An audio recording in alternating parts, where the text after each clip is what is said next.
mean, that's wrong, man. I mean, that's just like torturing someone. Yeah, I mean, going in there and hurting someone is just not fair on Davis. Jake Paul, Tank Davis. I got Tank by murder. Side don't matter? Hell no. And people, it's funny how now they're saying size matters, Jake is big, when for so long it's been Tank would kill Jake Paul. And now you get to see if that's real. Boxing pros predict that Gervonta Davis will win over Jake Paul. Many believe Davis's experience and skill give him the edge, and they expect him to dominate. Paulie Malignaggi highlighted that no matter Jake's size advantage, Davis's experience and skill always stood above. He emphasized that Davis's career is legendary, built on years of dominance, and has greatly benefited boxing. Malignaggi reminded fans that people shouldn't overlook Davis's legacy, as his achievements continue to define the sport at the highest level. I think Davis is more to lose because he's the bona fide world champion. I don't care if he's much smaller. I think Jake Paul has sort of plateaued as far as where his boxing is concerned. It's rather low level. Yeah. He's big, he's physical, he's strong, he can hit. So there is that risk. Davis, at lightweight, you're in a moment where it's too physical for you. You can clinch. Against the heavyweight, where you clinching? You ain't getting out of that corner just clinching anymore if you run out of space. You know what I mean? So it's interesting. But Davis, listen, there's a lot of talking points that I'm sure we'll get into when this gets closer to the fight. Davis can still punch at lightweight. Can he drop a heavyweight? There's a lot to gain there, right? If Davis knocks The answer is yes. If Davis drops Jake on his ass, as much as Davis is the one with more to lose, it's still a highlight moment. A visual that will stay forever. Yeah. But if you get dropped, even if you're smaller, you're still a world champion in multiple weight classes. If you get dropped, what's the look? What's the feel? On the inside, as boxers, me and Chris Algieri, the champ, even you, Jimmy, you have fight experience, so we know that the risk is a big guy that big hits you. You're probably going down if you're a small guy if he hits you clean. So we know the risk, but how does it look to the public eye who don't understand that? You know what I mean? The public. So there is a lot to lose, though. There's a bit to gain. I wouldn't necessarily have an issue with this had Davis's career arc been one that benefited boxing. Davis was manufactured and put into a position where he's supposed to benefit boxing. And I don't think he has. I think he's hurt boxing. So by giving him this reward, that's my problem. Why are we watching this? Why don't you make him earn his spot that he still hasn't earned, mind you? Nakisa Badarian, co-founder of Most Valuable Promotions and a key figure in Jake Paul's boxing journey, has made strong statements ahead of the official Gervonta Davis versus Jake Paul fight. According to Nakisa, the size advantage Jake Paul may bring to the ring does not matter when facing a fighter like Davis. Nakisa further added that this fight was not an impulsive decision, but something that has been in the works since Jake's planned fight with Canelo Alvarez was called off. The comment reveals much about how both fighters' camps have been negotiating big matchups, always looking for the right moment to bring together spectacle and legacy. While critics may argue that Jake Paul's size could overwhelm a smaller opponent, Nakisa firmly dismisses that notion. His confidence in Davis is rooted in the belief that skill, speed, and power trump size alone, and Davis embodies all three at the highest level. I got to ask you about the elephant in the room. What weight, Nakisa, what weight could they possibly be fighting at? The news broke, Jake and Tank are going to happen November 14th. Whatever weight they want, man, they're talking about it, and whatever it is, there's going to be a definitive outcome. People can talk about pro, exhibition. We're going to make sure this is as real as it's real. Why was it, just out of curiosity, why is it not a professional bout and why is it an exhibition? Because I'm sure Jake would have taken the professional bout. Nothing's been communicated as yet in terms of what it is, right? Similar to, if you remember, with Paul Tyson, when we announced it, we didn't have the weight. We didn't have the rules, particularly in terms of the number of rounds, the minutes, the gloves. It's going to be the same thing here. Gotcha. Can you just offer us any insight as to how these negotiations were? And the reason I ask is because I remember back in March, I was at Tank's fight. And after his fight in his press conference, he was asked, next opponent. He said, well, my next opponent might have been in my locker room tonight. And people asked him, was it Jake?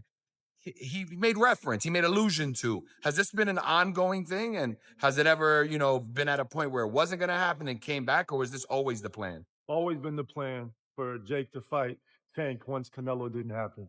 And to Tank's credit, he's a real bad dude. And he's been calling out Jake for 3 years. And people, it's funny how now they're saying size matters, Jake is big, when for so long it's been Tank would kill Jake Paul. Now you get to see if that's real.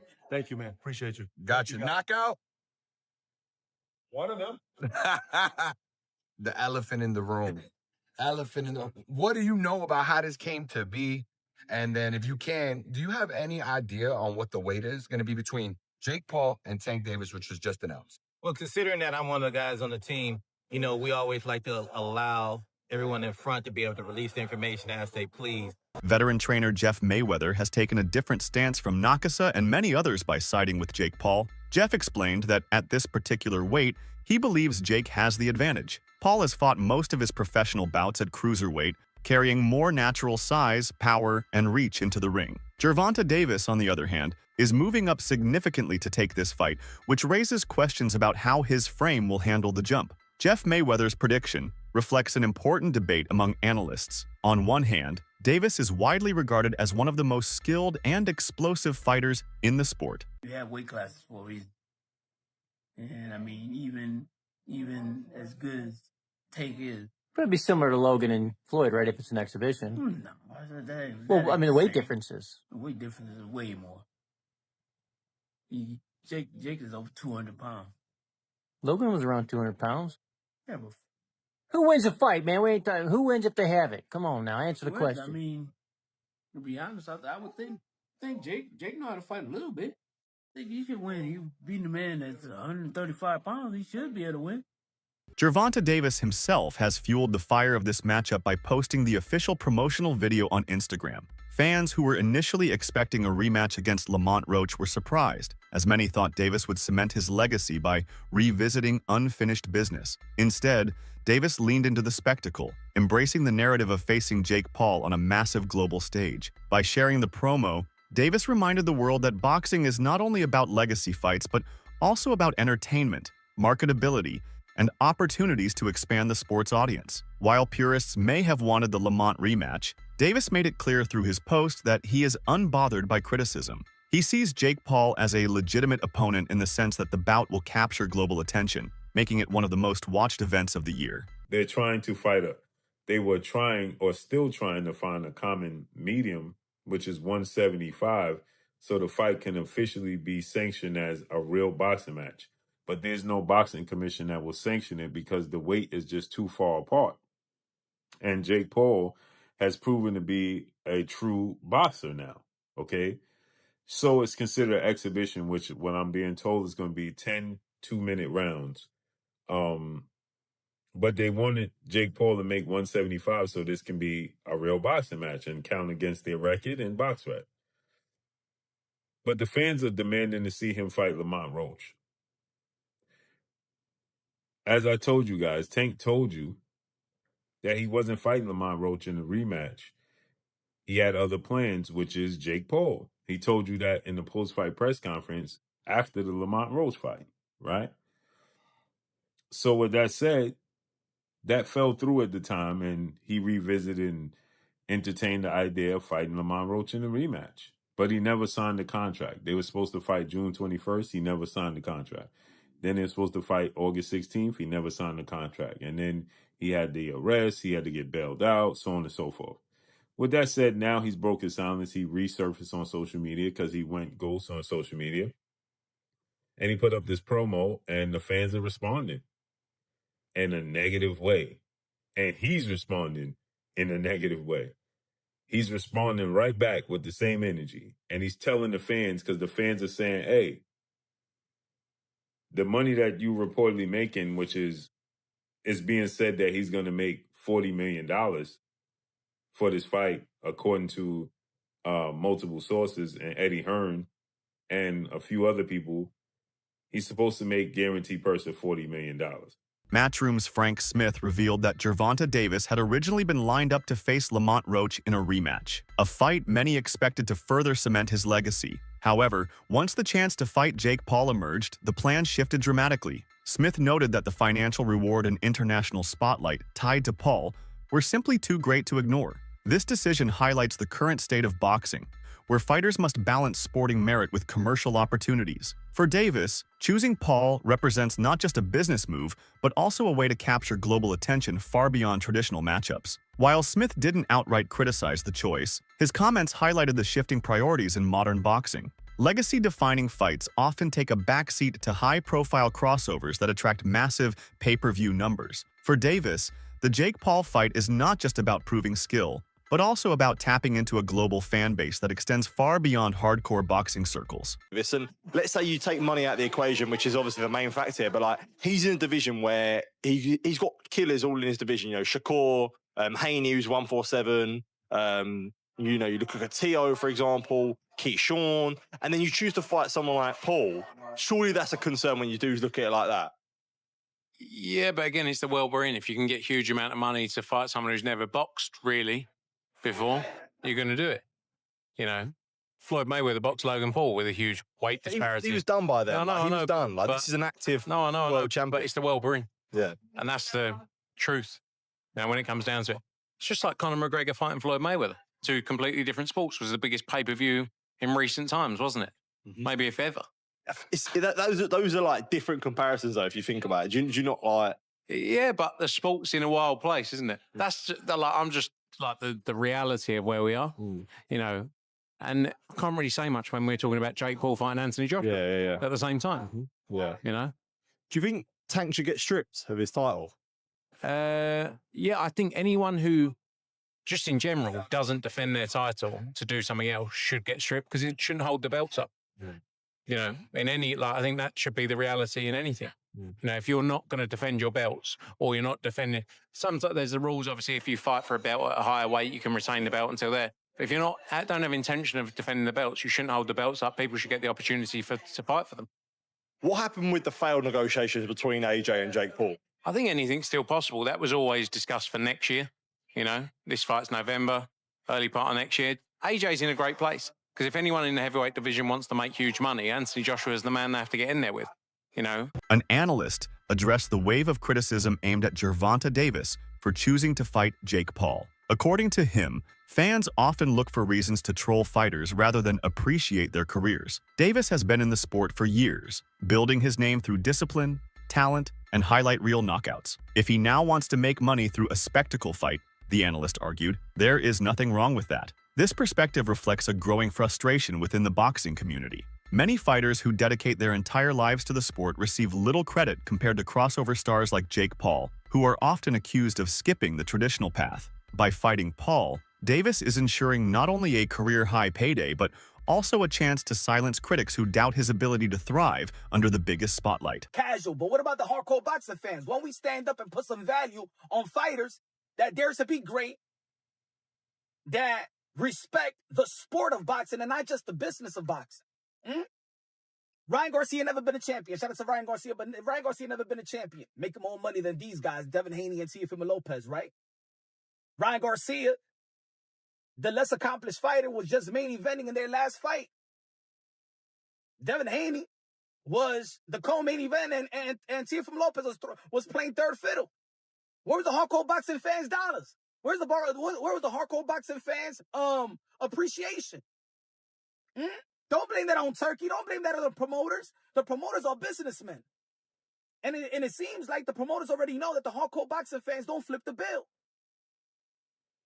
Don't get mad at Gervonta Davis for chasing the money, because he understood that in the sport of boxing, it's not enough to just go for the gusto. It's not lucrative to be the best, to fight the best and be the best. At the end of the day, they prize fighters as well. So the hardcore boxing fans is at fault. The business handlers, you know, in business, you go for your target audience. So they're going for the casuals. Ryan Garcia and Gervonta Davis make the most money and do the less.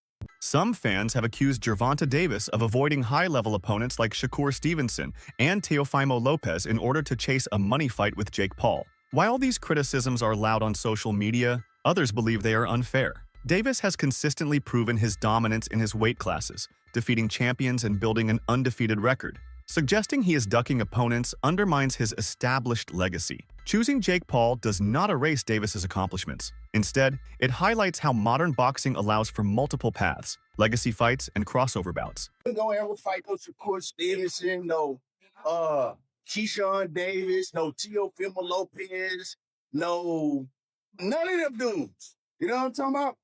We got to think and look at Tank Davis's whole career. He done made some bread, but at the end of the day, all that bread that he made, when it's all said and done, he ain't gonna get no respect from his peers because we gonna look down his resume and we gonna be like, he was trash, he was some trash, he was some trash, he was all right, but he was never like that. He was okay. He was some trash, he was some trash. He ain't did nothing. Hey, that's just what it's gonna be at the end of the day. Get mad, a moment of silence, all of the Gervonta Tank Davis meat bushes. Jake Paul, known for bold declarations, already looks beyond Gervonta Davis and has publicly declared his desire to fight Anthony Joshua next. The announcement immediately reverberated across boxing circles, provoking both ridicule and admiration. Given Joshua's elite resume and overwhelming size advantage, many pundits dismiss Paul's plan as highly improbable. Yet Paul's ambition is unmistakable. He continues to seek high-profile opponents in order to fast-track his legitimacy inside the sport. Whether motivated by competitive hunger, promotional strategy, or the pursuit of legacy, Paul's call-outs keep him in the headlines and force established champions to acknowledge his name. If anything, the audacity of his targets underlines his willingness to accept risk, to chase sporting relevance, and further polarize public opinion globally. Going to go on its Slay Goliath, referring to Anthony Joshua. Yeah. He's going to go and fight a 140er and then move up 135er and then move up and fight a heavyweight. So the lowest he's been, I went through all the fights. For his first two fights, his first two pro fights, he was 175. Now, this is all the way back in 2020 against Nate Robinson. Since then, the lowest he's been, as you said, was like the 185 around the Nate Diaz fight and also for Tommy Fury.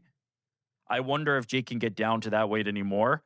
But regardless of Jake's weight, I can't fathom how Tank Davis would be anywhere in the realm of what he would be. Like, it just, he won't even be in earshot of what Jake Paul is going to be. And for people, like you just mentioned Nate Robinson, if you're thinking Nate Robinson, oh, he might be around Tank Davis's size. Nah, he was an NBA player. He's 4 inches taller than Tank Davis. Yeah. He is not that small. He is around Ryan Garcia's height. The visual on this is going to be absolutely comical.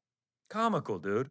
And then on top of all this, Lamont Roach Jr. also jumping on Twitter and saying, told y'all, LOL, duck, duck, duck. That is in reference. This is Gervonta Davis's last opponent in a fight that ended in a draw that many people found to be very controversial. Showbiz, the adult, broke down the timeline of how this fight came to be, pointing out that it was not a sudden decision. According to him, Tank Davis and Jake Paul had this plan in mind for a long time, with negotiations brewing quietly behind the scenes. The fight only became official after the Lamont Roach rematch faded, but in reality, it had been circling for years. For Jake Paul, this matchup represents his long-standing quest to prove himself as more than just a YouTube star. Fighting Davis gives him the legitimacy he has been chasing since his early boxing days. For Davis, despite giving up size, the fight carries the allure of proving that skill and experience can neutralize brute force. This makes the clash not just another crossover spectacle, but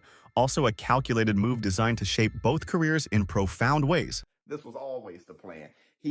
Tank Davis told you at the press conference, the post-press conference of Lamont. Honestly, here's just a video of all of this being in the works for a while now. He's gonna call. All right. Yeah, that's how usually. And backflip, knockout, backflip, call someone out. We'll call him by out. Ooh. So it'll be a first time. So more reason to tune in on March 1st. Yeah, but I just told you that in the air. You said, Do you want that rematch next? And if so, how likely it is that we're no way to see that fight happen again this year? Is that the one you want next? it's definitely the one I want next, but it's not gonna be next. Oh, well, what is? You might see it in a minute.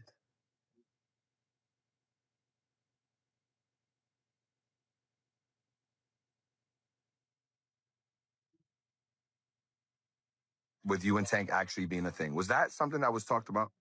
Yeah, no, it was highly talked about and in negotiations and almost ready to make happen, but he has to do his rematch with Lamont and get that W, and then we'll be able to run it back. But me and Gervonta were scheduled to fight for sure. So this was always a thing, and which kind of explains why they robbed Lamont Roach. Lamont Roach won that fight, bro. They robbed him of the knockdown. He won that fight. You count the knockdown. Let's just say it's a draw. You count the knockdown. Lamont Roach wins officially. All right. They robbed him of the knockdown, and which makes sense, okay? Because this is going to be one hell of a bag, and I want to make this understood. This isn't one hell of a bag because Jake Paul is a hell of a bag type of guy. They both are. It's the matchup. All right. I've seen Jake Paul have fights that didn't do so well. Like Mike Perry, it did okay.